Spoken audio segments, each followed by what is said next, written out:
বিসমিল্লাহির রহমানির রাহিম। আসসালামু আলাইকুম ওয়া রাহমাতুল্লাহ। পাপ বাপকেও ছাড়ে না, এই কথাটি শুধু প্রবাদ নয়, ইসলামের শিক্ষার সাথে গভীরভাবে সম্পর্কিত একটি বাস্তব সত্য।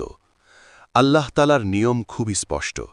মানুষ যে কাজই করুক, তার প্রতিফল একদিন না একদিন তাকে ভোগ করতেই হবে।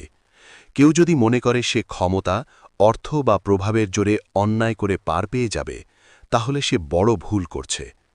ইসলাম আমাদের শিক্ষা দেয়, প্রতিটি কাজের হিসাব একদিন দিতে হবে। আল্লাহ তাআলা কুরআনে বলেছেন, মানুষ যা কিছু করে তা সামান্য হলেও তার সামনে উপস্থিত করা হবে। অর্থাৎ ছোট হোক বা বড়, কোনো পাপই আল্লাহর কাছে গোপন থাকে না। অনেক সময় আমরা দেখি কেউ অন্যায় করে মানুষের উপর জুলুম করছে, কারো হক নষ্ট করছে, কারো সম্মান নষ্ট করছে। তখন মনে হতে পারে সে খুব শক্তিশালী, তাকে কেউ কিছু করতে পারবে না। কিন্তু